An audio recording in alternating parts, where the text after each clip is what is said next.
Hey so hello and welcome back everyone to this another beautiful wonderful सा video. आज हम लोग देखने वाले स्ट्रैटेजिक मैनेजमेंट का फर्स्ट क्लास, जो कि होगा आपका चैप्टर 11 इंट्रोडक्शन टू मैनेजमेंट। ठीक है, क्या होगा बताओ?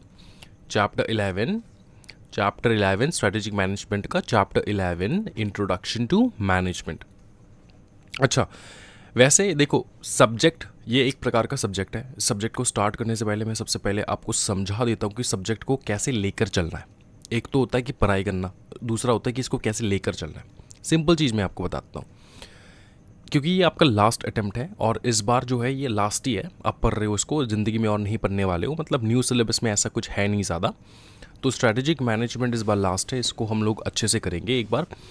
स्ट्रैटेजिक मैनेजमेंट इंपॉर्टेंट क्यों है, सबसे पहले वो समझो आप। ठीक है, कि स्ट्रैटेजिक मैनेजमेंट जो है वो ज़्यादा इंपॉर्टेंट क्यों है। क्योंकि ये जो FM एंड SM का आपका जो पूरा सब्जेक्ट है ना, इसमें FM जो है, इसमें आपको मार्क्स स्कोर करना जो है ना, वो डिफ़िकल्ट होता है।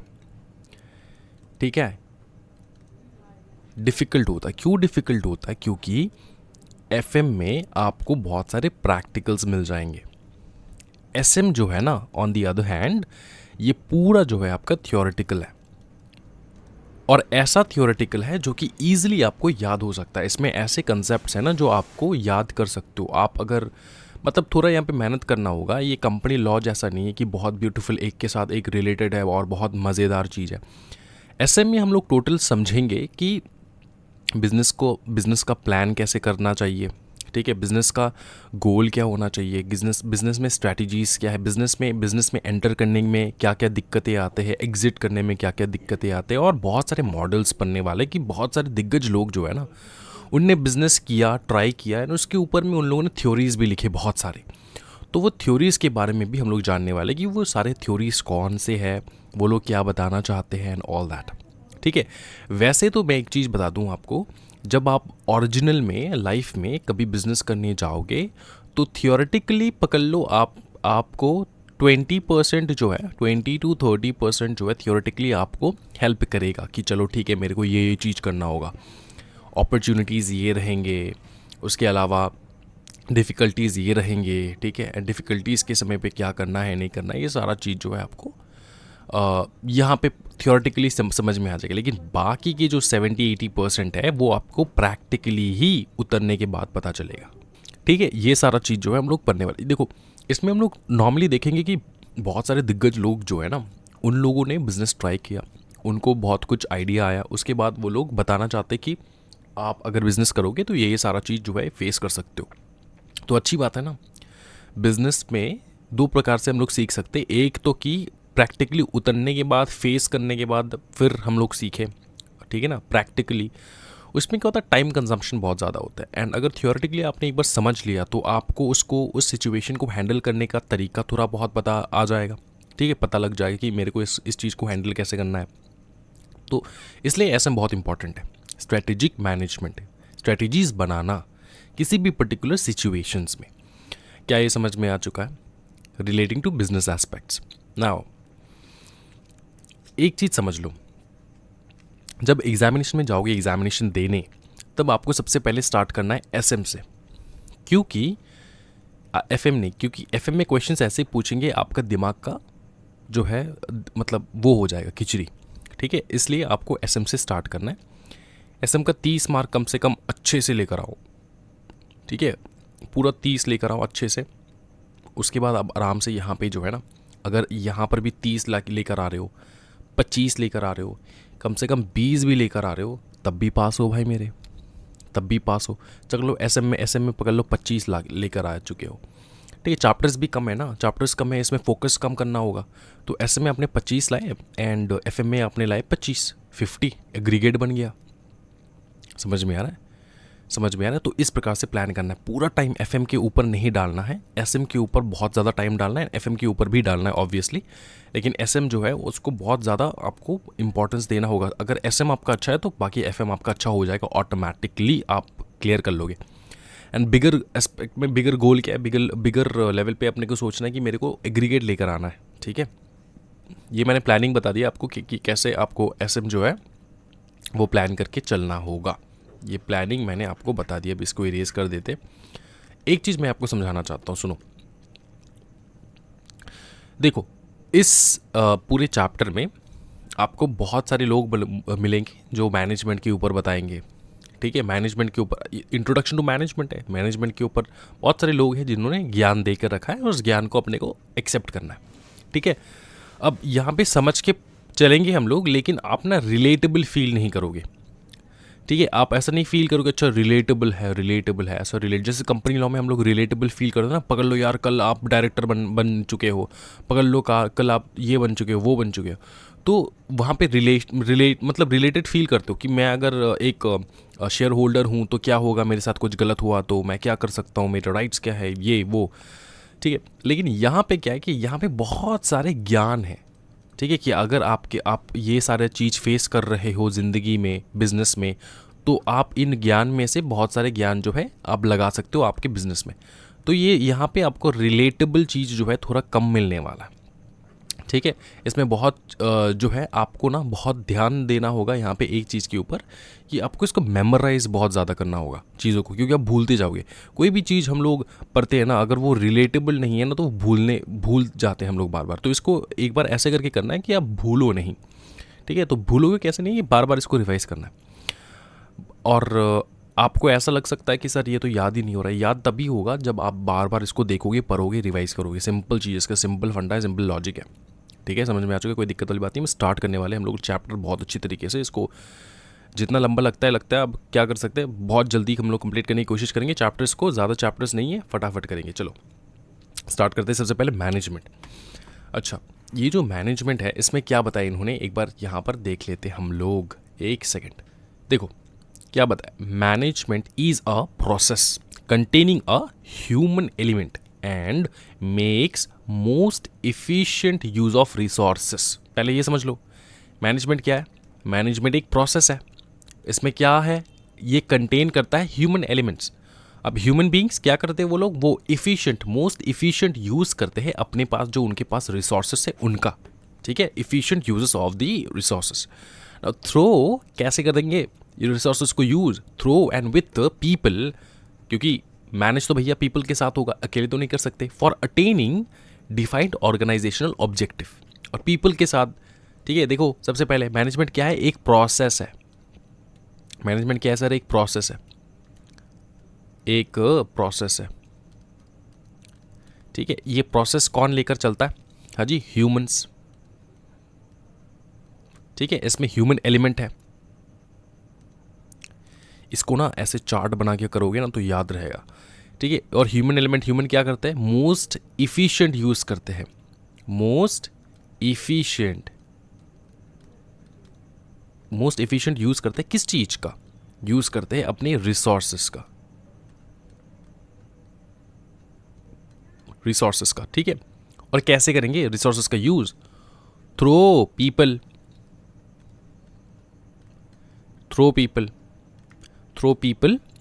क्यों करेंगे use, to attain organisational objectives, ठीक है। टू अटेन ऑर्गेनाइजेशनल ऑब्जेक्टिव्स, ठीक है।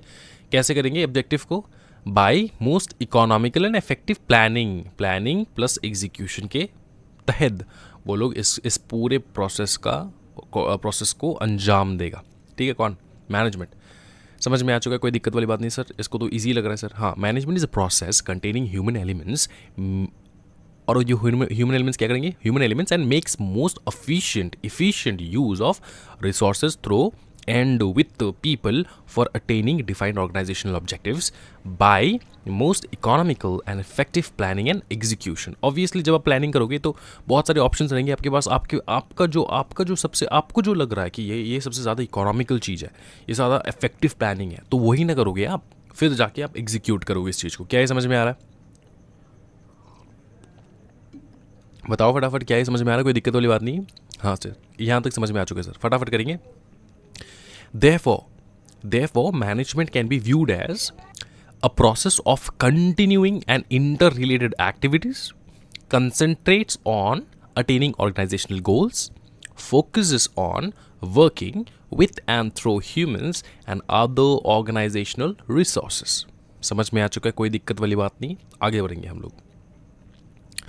ठीक है, ये समझ में, इतना तो समझ में आ चुका है। देखो क्या process of continuing and interrelated activities, obviously interrelated activities है, ठीक है ना, to attaining what, organisational goals. ठीक है, organisation goals focus on working with through humans, है ना, सब लोग मिलके काम करेंगे। ये समझ में आ चुका है, आगे बढ़ेंगे। देखो फिर देखो यहाँ पे क्या लिखा है कि management is the act of getting people together, सारे लोगों को एक साथ लाना, to accomplish desired goals and objectives using available resources efficiently and effectively. ठीक है, since organizations can be viewed as a system, management can also be defined as human action, including design to facilitate the production of useful outcomes from a system. This view opens the opportunity to manage oneself, a prerequisite to attempting to manage others. है ना, कि सबसे पहले ये pre requisite मतलब किसी भी चीज़ से पहले का काज। तो पहले का काज क्या है, पहले का काम क्या है?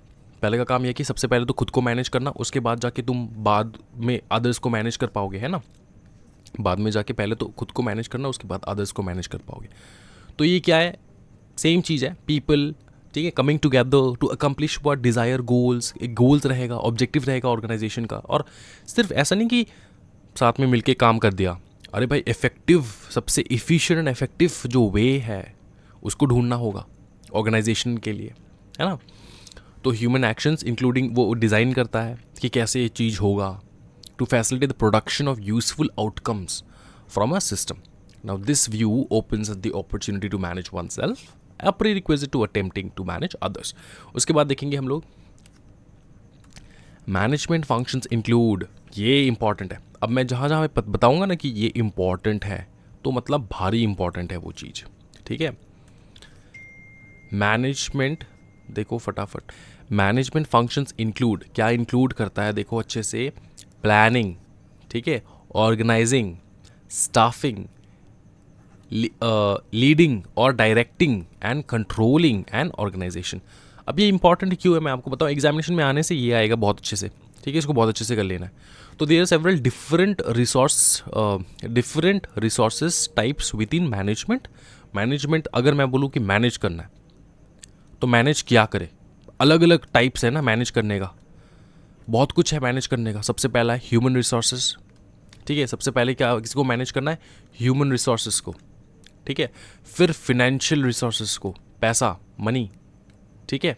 उसके बाद टेक्नोलॉजिकल रिसोर्सेज को, ठीक है, टेक्नोलॉजिकल रिसोर्सेज को, उसके बाद नेचुरल रिसोर्सेज को, ठीक है।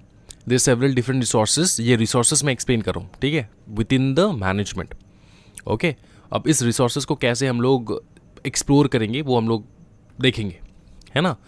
और मैनेजमेंट, अगर मैं बताऊँ कि मैनेजमेंट करना है, मैनेजमेंट कैसे करेंगे, मैनेजमेंट करने का तरीका बहुत है, types of management, how to, what are the types, functions क्या है मैनेजमेंट करने का, क्या क्या टाइप्स है, how can I manage things, what are the different ways of managing stuff. तो सबसे पहला है प्लानिंग करना, उसके बाद ऑर्गेनाइजिंग, उसके बाद स्टाफिंग, उसके बाद लीडिंग, उसके बाद डायरेक्टिंग, उसके बाद कंट्रोलिंग, ठीक है। प्लानिंग तो सबसे पहले करना होगा, उसके बाद ऑर्गेनाइज करना होगा सब कुछ, उसके बाद स्टाफ रखो जिनसे आप काम करवाओगे, उनको लीड करो, उनको डायरेक्शन दिखाओ, उसके बाद उनको कंट्रोल करो। क्या ये समझ में आ रहा है, कोई दिक्कत वाली बात नहीं, ठीक है।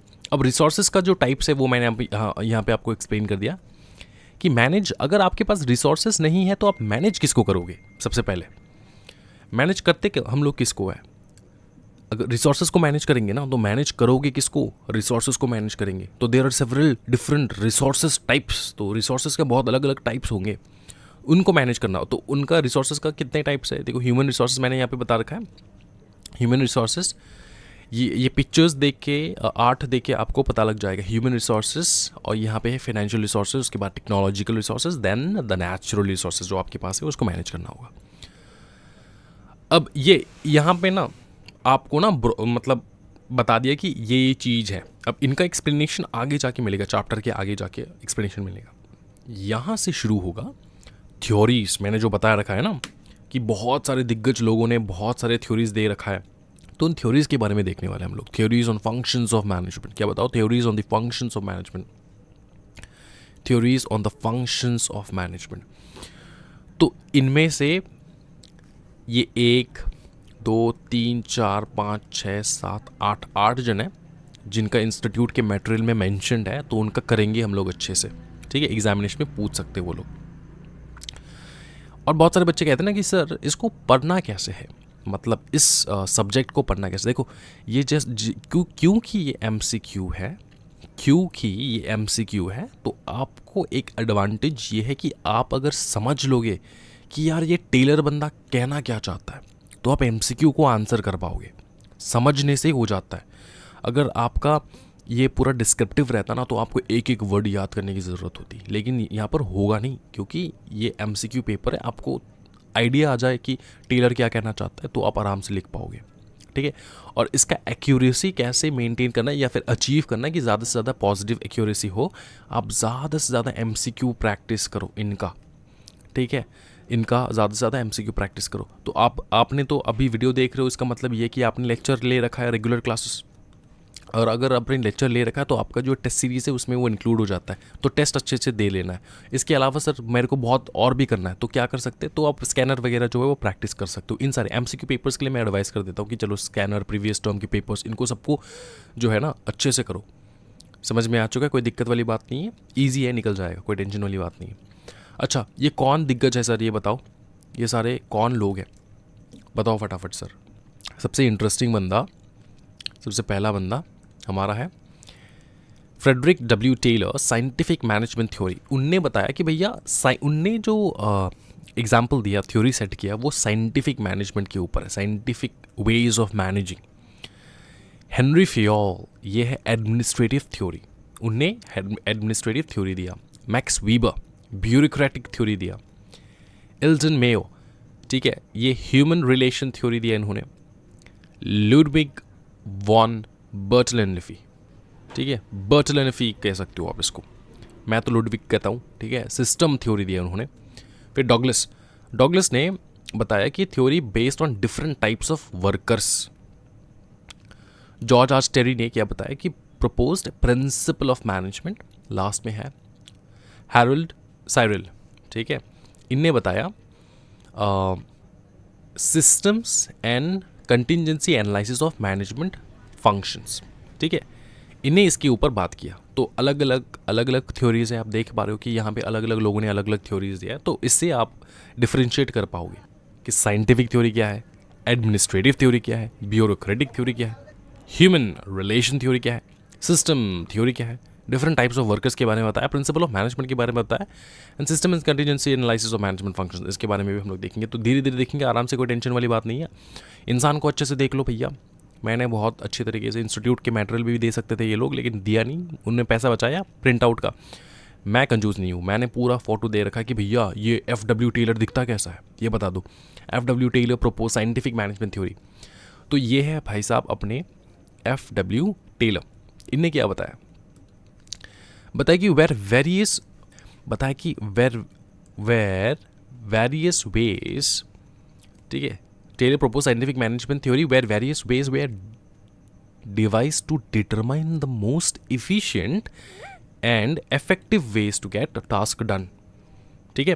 पहला है Taylor created 4 principles of a scientific management theory. 4 principles है, अच्छे से देख लेना है। पहला, फर्स्ट प्रिंसिपल क्या है सर?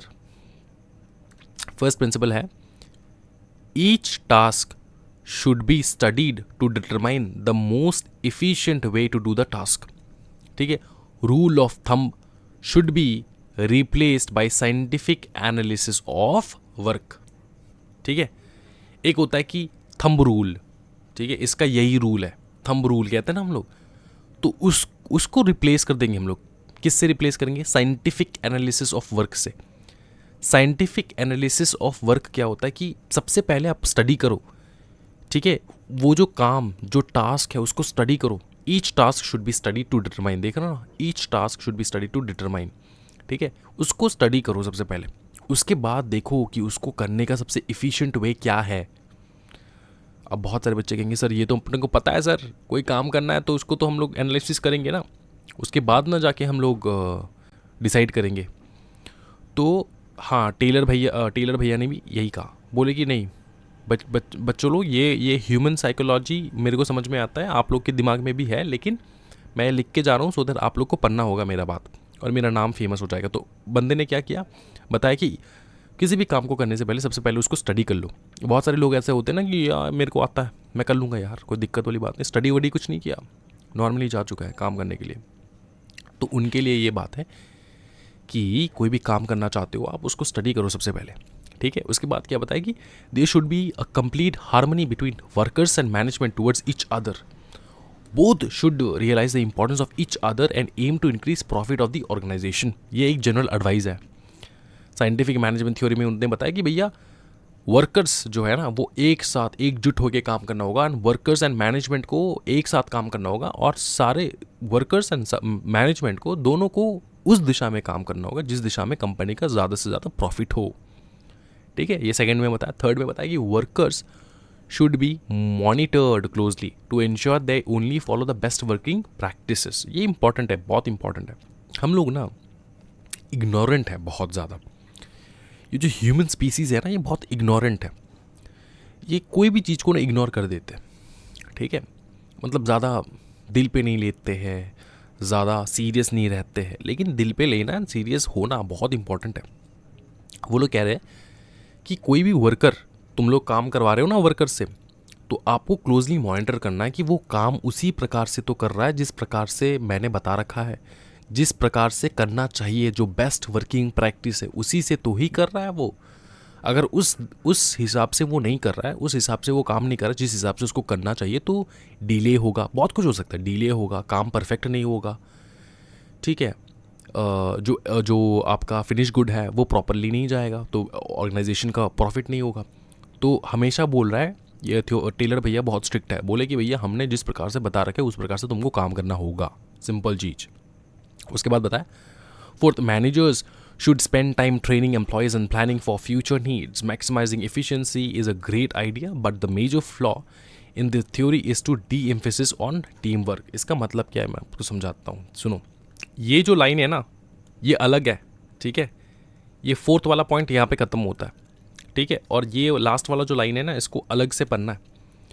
मैं इसको कर देता हूँ इरेज, सो दैट आपको समझ में आ जाए। देखो हुआ क्या है, मैं आपको एक्सप्लेन करता हूँ। फोर्थ पॉइंट में बताया, fourth managers should spend the time training employees and planning for future need. ये भैया टेलर भाई का कहना है कि मैनेजर्स जो है ना, जो मैनेज करते हैं उनको ज़्यादा टाइम ट्रेनिंग पे देना चाहिए, एम्प्लॉयज़ को ट्रेन कराओ सो दैट है ना वो लोग अच्छे से ट्रेन हो जाए, and planning for the future needs, plus plan करना कि फ्यूचर में नीड्स क्या है। ये थ्योरी कंप्लीट हो जाता है आपका एफ.डब्ल्यू. टेलर का, ठीक है।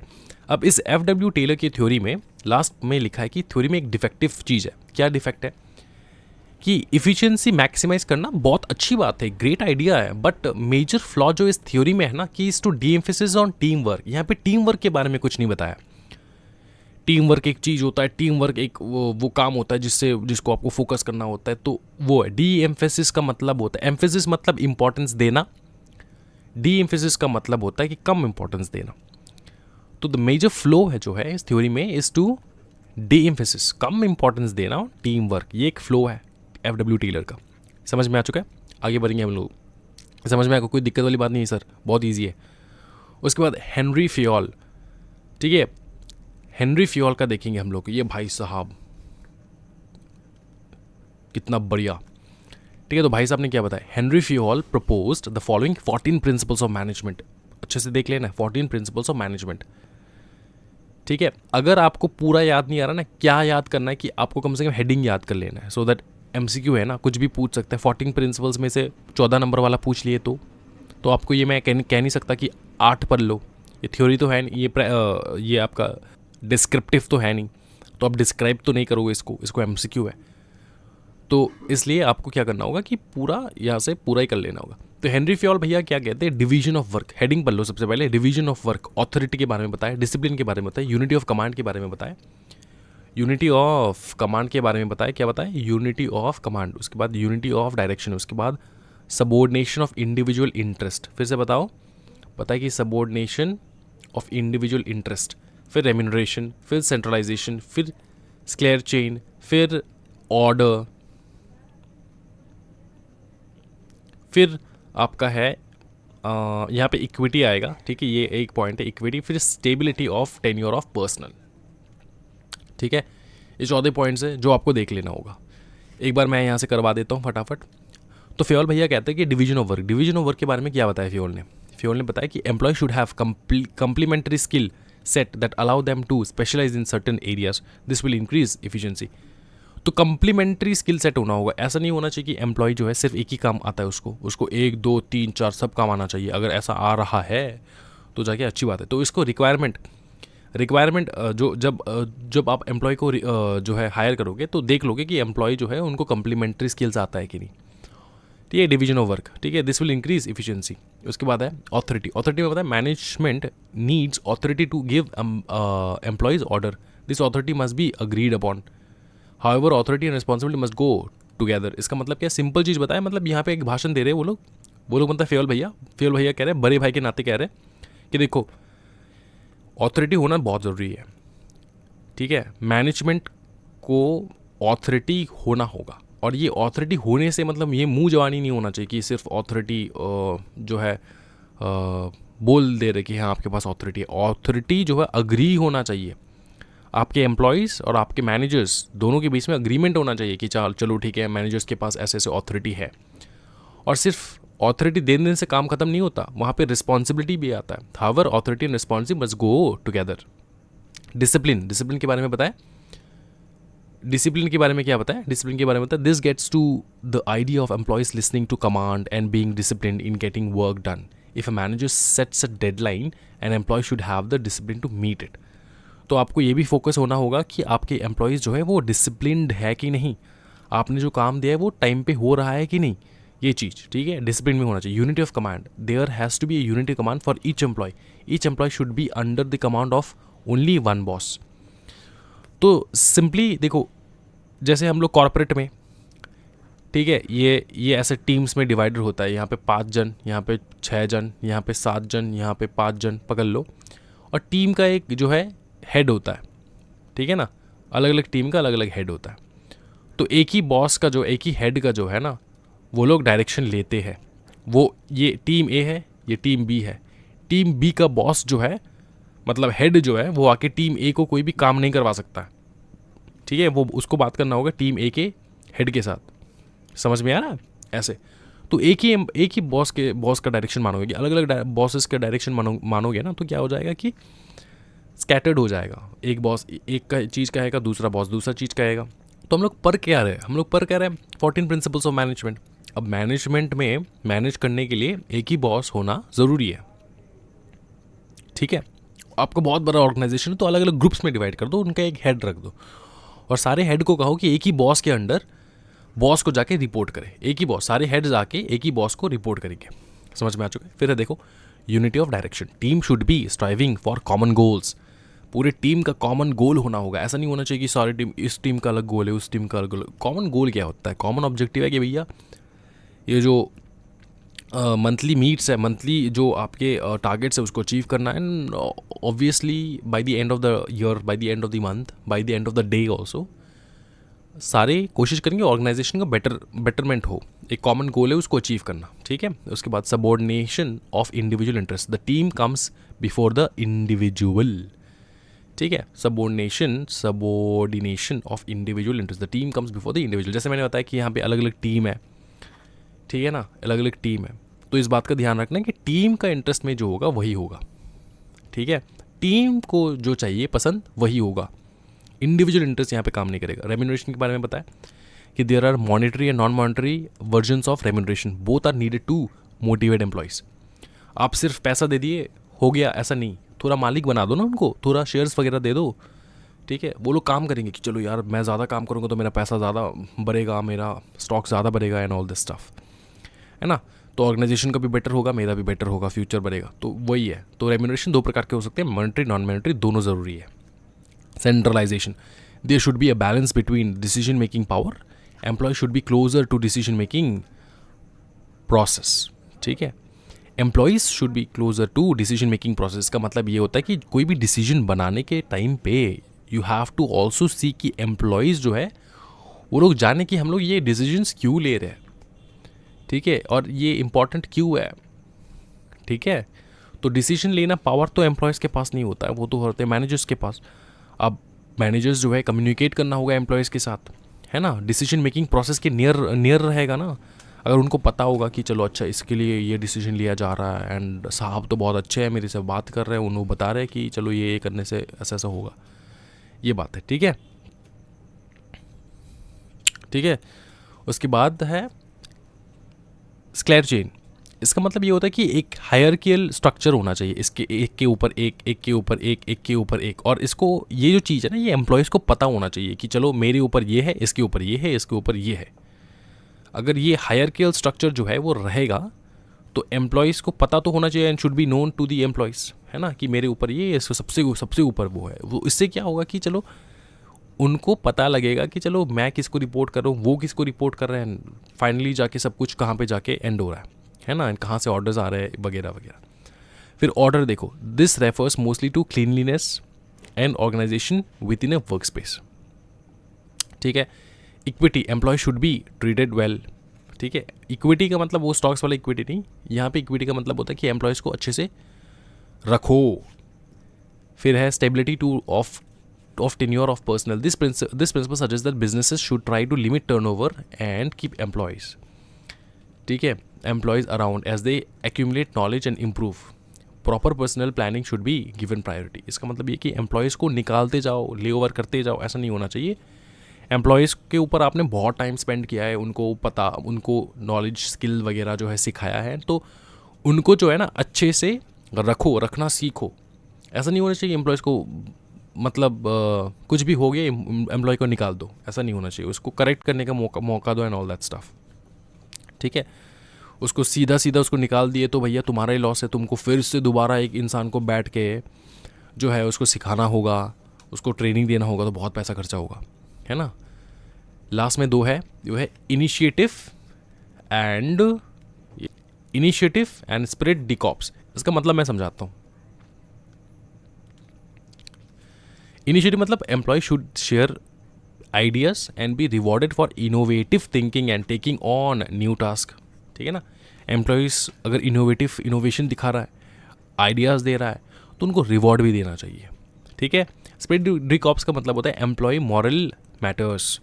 This principle suggest that managers should work to keep employees engaged and interested and they should promote team spirit and unity, ठीक है। जैसे आप लोग देते हो ना कि फन सैटरडे या फन फ्राइडे या फिर ये वो एक्सेट्रा वो लोग करवाते हैं, एक टीम में ना एक हैप्पीनेस, एक मोरल बिल्ड करते हैं वो लोग, ठीक है ना, सो दैट एम्प्लॉयज़ खुश रहे, एम्प्लॉयज़ एक यूनिटी बना रहे। तो ये सारा चीज़ है। ये 14 प्रिंसिपल्स ख़त्म हो चुके हैं, हम लोग ने देख चुके पूरे 14 प्रिंसिपल्स। बहुत ब्यूटीफुल फेयोल भैया ने बता रखा है हमको, तो फेयोल भैया को थैंक यू कहते हैं। और आगे चलते हैं नेक्स्ट इंसान का जो है टिप्पणी सुनने। नेक्स्ट इंसान है मैक्स वीबर। ये आपने सुना ही होगा, कितना खतरनाक दिखने में है भाई मेरे, एकदम हैंडसम। देखो, max वीबर created the bureaucratic theory, ठीक है। ये इसमें क्या कहा जाता है, विच स्टे, देखो थ्योरी कहता है कि which says an organisation will be most efficient if it uses a bureaucratic structure, ठीक है, bureaucratic structure. Weber's ideal business uses standard rule and procedures to organize itself. He believed this strategy was especially effective for large operational, particularly governmental organizations. This theory includes ये सारे 5 principles, ठीक है। तो वीबर कहता है, भैया कहता है, वीबर का देखो छोटा मोटा जो है इंस्टीट्यूशन जो है उनके मतलब उनके रिगार्डिंग ज़्यादा कुछ है नहीं वीबर के पास कहने के लिए। तो वीबर ने जो थ्योरी दिया वो बड़े बड़े इंस्टीट्यूशंस के लिए। वीबर कहता है कि भैया मैं जो थ्योरी देने वाला हूँ ना वो बड़े जैसे कि गवर्नमेंटल इंस्टीट्यूशंस, उनके लिए मैं देने वाला हूँ, ठीक है। तो वीबर क्या कहता है, वीबर कहता है कि देखो 5 प्रिंसिपल्स दूंगा मैं, उससे पहले एक चीज़ सुन लो, मेरा जो ये पूरा थ्योरी है ना, मेरा जो ये पूरा थ्योरी है ये किसके ऊपर डिपेंड करता है पता है, ब्यूरोक्रेटिक स्ट्रक्चर के ऊपर। किसके ऊपर बताओ, ब्यूरोक्रेटिक स्ट्रक्चर। इसका मतलब क्या है, हाँ जी, इसका मतलब क्या है, इसका मतलब ये होता है कि एक सिस्टम होना, ठीक है, एक सिस्टम होना जहाँ पे ऑफिशियल्स रहेंगे, क्या बताओ, ऑफिशियल्स रहेंगे, एडमिनिस्ट्रेटिव रहेगा, ठीक है, वहाँ पे एडमिनिस्ट्रेशन रहेगा और अलग अलग पावर्स रहेंगे उनके, ठीक है। तो ये आपको ध्यान में रखना, और specially it relates with the government organisations only, ये तो आपको पता है, ब्यूरोक्रेसी। अब इसमें आपके अलग अलग ऑफिसेज बैठेंगे अलग अलग काम के लिए, हायरकी रहेगा ऑब्वियसली, ठीक है ना, ऑर्गेनाइजेशन के अंदर, एंड कौन किसको जो है रिपोर्ट करेगा वो भी रहेगा, अलग अलग पावर्स रहेंगे। तो ये एक है ब्यूरोक्रेटिक स्ट्रक्चर एक बिजनेस को बेटर बनाने के लिए। Task specialisation, Weber stressed the importance of such employee fulfilling a specific role within a company. एक पर्टिकुलर बंदा सीए जो कि अकाउंट्स ही देखेगा, सीएस जो कि सेक्रेटरियल ऑडिट करेगा, ठीक है, कंपनी के सारे कॉर्पोरेट लॉ जो है वो देखेगा सीएस। सीए में वो कॉस्ट देखेगा अच्छे से कि प्रोडक्ट का कॉस्ट क्या हो रहा है। तो अलग अलग डिपार्टमेंट में लोग बिठाओ जो स्पेशलाइज्ड है, एक स्पेशलाइज्ड काम में, एक स्पेशल काम के लिए वो लोग बने हैं, वो लोग काम करते हैं, उसके ऊपर स्पेसिफिक रोल रहता है उनका, ठीक है, ये चीज़। उसके बाद है hierarchy Weber wanted each company to have a clear hierarchy within the organisation, कि कौन किसके ऊपर है ये क्लियर होना चाहिए, सो दैट आप लोग ऑर्डर्स प्रॉपरली फॉलो करो। Formal selection, when selecting leaders businesses view a personals qualification, they should be appointed to certain role based on qualifications, which means they won't be elected by vote. तो अगर आप CA को बैठा रहे हो तो CA होना चाहिए, उसके पास क्वालिफिकेशन होना चाहिए। सीएस को बैठा रहे हो उसके पास सीएस होना चाहिए। सीए सीएस का काम नहीं कर सकता, उसका क्वालिफिकेशन जो है नहीं है, क्वालिफाइड नहीं है सीए सीएस का काम करने के लिए। वैसे ही सीएस क्वालिफाइड नहीं है सीएमए का काम करने के लिए, या फिर सीए का काम करने के लिए, क्वालिफाइड है ही नहीं। तो क्वालिफाइड पर्सनल को क्वालिफिकेशन के ऊपर, पर्सनल क्वालिफिकेशन के ऊपर फिर उनको बिठाओ। ऐसा नहीं, वोट नहीं होना चाहिए, कौन सी ये होगा यहाँ का वोट करो, ऐसा नहीं होना चाहिए। समझ में हो रहा है ना? Okay, rules and requirements, this ensure everyone knows what expected of them. Weber wanted businesses to have uniform standards and rules are essential to achieve this goal. ठीक है, तो ये इंश्योर क्या करता है? हाँ जी, रूल्स एंड रेगुलेशंस, है ना, कि भैया बिजनेस का एक यूनिफॉर्म स्टैंडर्ड होना चाहिए। आपको ये इस टाइम पे आना है, ये कपड़े पहन के आना है, इस टाइम पे जाना है, ये करना है, वो करना है, वो पूरा एक रूल रहेगा, ठीक है, उसके बाहर नहीं होना चाहिए। Impersonal, the rule and regulations makes a business structural impersonal. Promotions aren't about emotions और personal ties but rather performance. Promotions होगा किसके लिए? आपके परफॉर्मेंस के ऊपर, ना ही आप किसको पसंद करते हो, ये बंदा बहुत अच्छा है, मेरे साथ बहुत अच्छे बात करते हैं। एक ना मैंने ये इंटरव्यू देखा है अपने इसका, ये जो शार्क टैंक वाला बंदा है, नाम क्या था, ग्रोवर भाई साहब। अब जो एक ग्रोवर भाई साहब है, अश्नीर ग्रोवर, इनने कहा है कि मैं देखता था कि जब मैं कंपनी का मतलब काम करता था, कंपनी का मालिक था, ठीक है, कंपनी में बैठ के काम करता था, तो तब मेरे साथ बहुत लोग आते हैं एंड दिन भर गप्पे करते हैं, ठीक है, मैं गप्पे करता था, कोई दिक्कत, मेरे साथ रिलेशन बनाने की कोशिश करते, लेकिन at the end of the year promotion तो उनको मिलता है जिनको प्रॉपरली परफॉर्मेंस रहता है। तो मेरे साथ गप्पे लगाने से अच्छा है कि आप परफॉर्मेंस के ऊपर ध्यान दो आपके।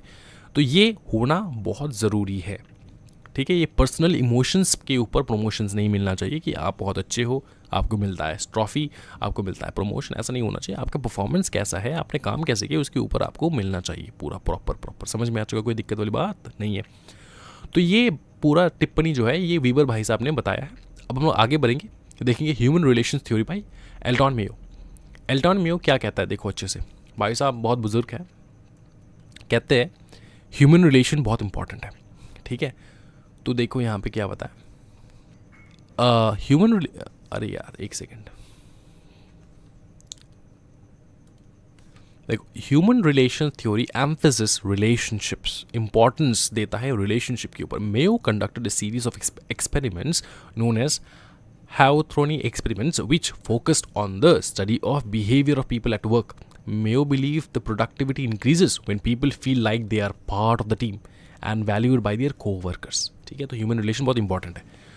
तो मेयो का सिंपल चीज़ है कि देख भैया, अगर रिलेशन आपका अच्छा है आपके कोवर्कर्स के साथ, एक प्रॉपर प्लेजेंट एक गुड इन्वायरमेंट क्रिएट हो रहा है, गुड रिलेशंस बिल्ड हो रहे हैं आपके, तो वहाँ पे काम भी अच्छा होता है, कोई आलसी नहीं होता।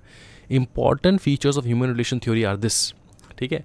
ए manager must have basic understanding of human behaviour in context to of group works and organisation. ऐसा नहीं होना चाहिए कि मैनेजर गाली दे रहा है सबके सामने, पर्सनली उसको बुलाओ, अच्छे से सिखाओ, उसको समझाओ, अगर कोई दिक्कत है तो उसको एक स्किल होना चाहिए कि कैसे है ना बिहेवियर रखे एम्प्लॉयज़ के साथ, स्पेशली ग्रुप ऑफ पीपल के साथ, सबके सामने इंसल्ट नहीं करना है, सबके सामने उल्टा सीधा नहीं कहना है, ये सारा चीज़।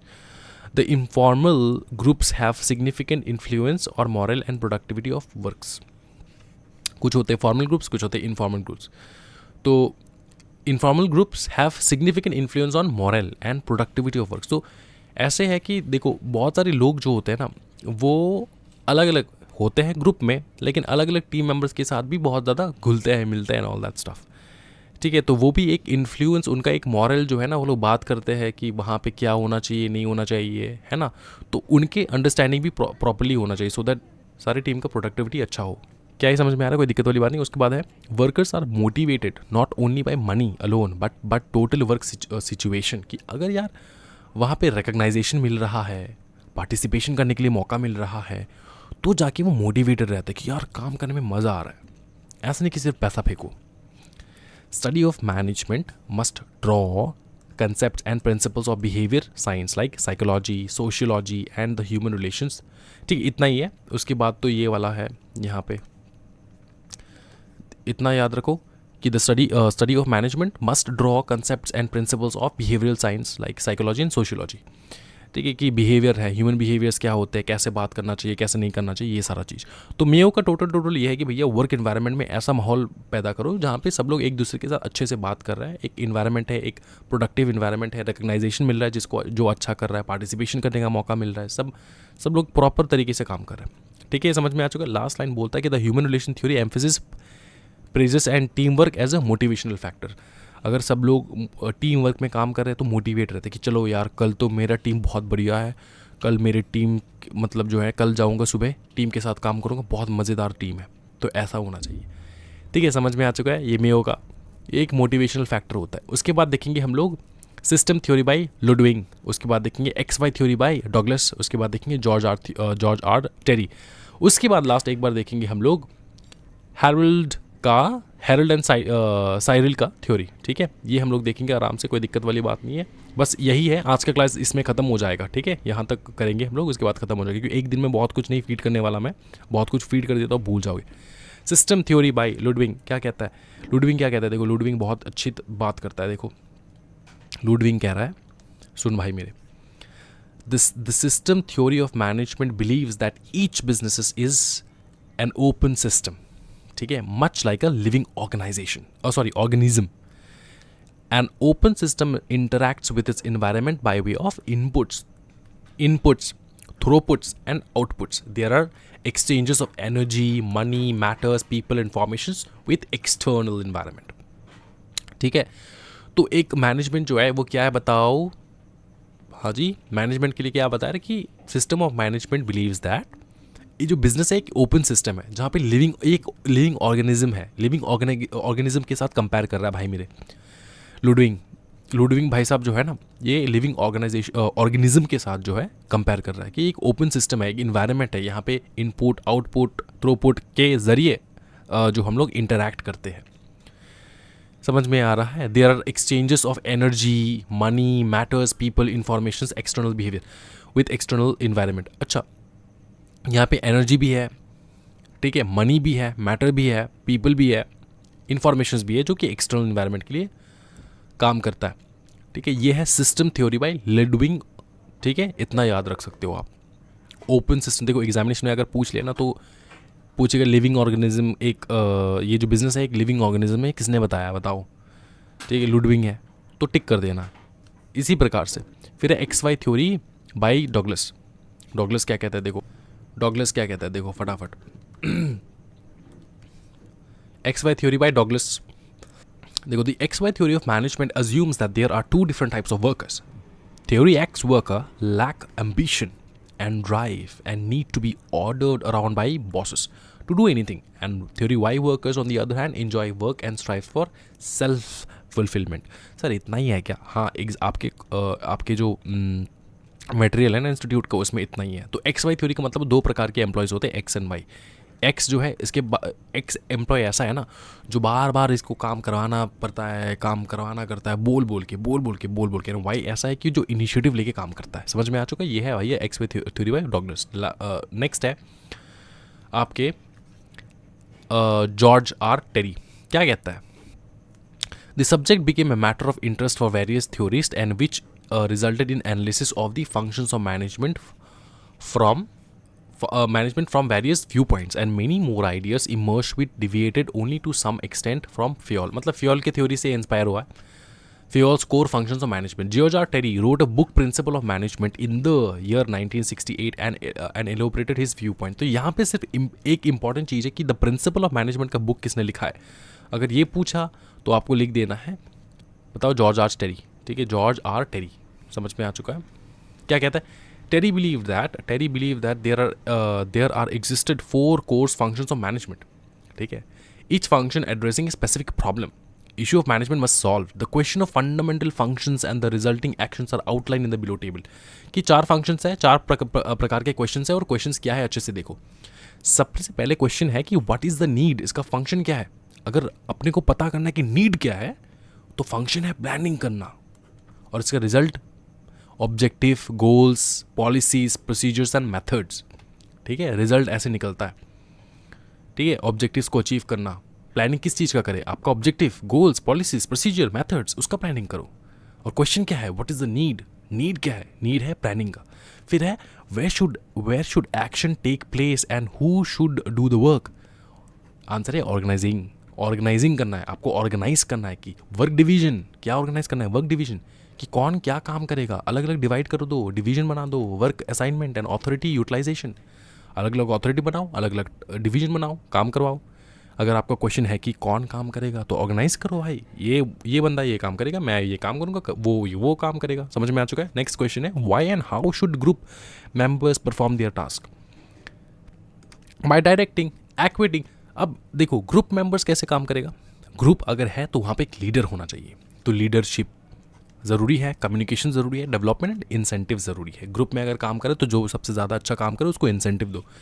देखो, are the action being performed according to the plan, तो वो है कंट्रोल करना। अगर एक्शन प्रॉपरली नहीं हो रहा है तो उसको करवाओ। कैसे? एक्शन प्रॉपरली हो रहा है कि नहीं इसको कैसे पता लगेगा? वो पता लगेगा आपको रिपोर्ट से, कंपैरिजन से, कॉस्ट एंड बजट से। समझ में आ चुका है? हाँ जी, ओके। फिर है लास्ट हैरल्ड का। हैरल्ड ने क्या बताया? देखो, हैरल्ड कहता है, Harold and Cyril. Harold and Cyril क्या कहता है? देखो, Harold and Cyril published an essay called the management. ठीक है, a system and contingency analysis of managerial functions. ये एक ऐसे उन्होंने पब्लिश किया। क्या बताया उनमें? They were of the opinion that the preceding studies in the past have been successful in describing the functions of management. उनने बताया कि भैया मैनेजमेंट का क्या फंक्शन है, वो प्रीवियस स्टडी जो है उनमें बताया गया है। ये 1976 का स्पेशल रिकॉर्ड है। ठीक है, इसके पहले जो जितने भी थ्योरीज आए थे उनमें बताया कि फंक्शन क्या है मैनेजमेंट का। But there were a view point that the division of such system needs to be more comprehensive. तो हार्नोल्ड एंड साइरिल कहता है कि भैया डिवीजन जो फंक्शंस का डिविजन्स है वो बहुत कम्प्रीहेंसिव होना चाहिए। ठीक है, division of the functions needs to be more comprehensive. तो वो बिलीव करते थे that they ought to be 5 की फंक्शंस। तो 5 की फंक्शंस होंगे, जो मैंने पहले आपको बताया कि इसको एक्सप्लेनेशन आएगा, planning, organising, staffing, directing, controlling. ये बहुत इंपॉर्टेंट है, पढ़ना होगा। इससे रिलेटेड आपको नेक्स्ट क्लास जो हम लोग करेंगे ना, यहाँ पे क्लास खत्म होगा, नेक्स्ट क्लास जो हम लोग करेंगे ना, वहाँ पर आपको ये प्लानिंग, ऑर्गेनाइजिंग क्या है, ये सब कुछ आपको देखने को मिलने वाला है, ये सारा चीज़। ठीक है, इसको पूरा बहुत डिटेली जाने वाले हम लोग। ठीक है, आज का क्लास यहाँ तक रहेगा। आई होप कि आपको बहुत अच्छा लगा है ये क्लास देख के। अगर अच्छा लगा है तो आप लोग को बहुत अच्छी तरीके से कर लेना इस चीज़ को। ठीक है, कंप्लीट करो, एग्जामिनेशन में 4 डालना है। तो कोई दिक्कत हो तो हम है ही, नोट्स वगैरह जो है मैं एप्लीकेशन में अपलोड कर दूंगा, आराम से वहाँ से डाउनलोड कर लेना है। और शायद मैं ये चैप्टर जो है, एसएम के चैप्टर्स जो है, ये यूट्यूब पे डाल दूँ। शायद अगर डाल रहा हूँ तो हम लोग टेलीग्राम चैनल पे भी जो है दे देंगे। क्या दे देंगे बताओ? ये नोट्स वगैरह। ठीक है, नोट्स टाइम पे मिल जाएगा, कोई टेंशन वाली बात नहीं। आज के वीडियो में इतना ही। Thank you so much everyone, happy learning guys, bye bye, take care.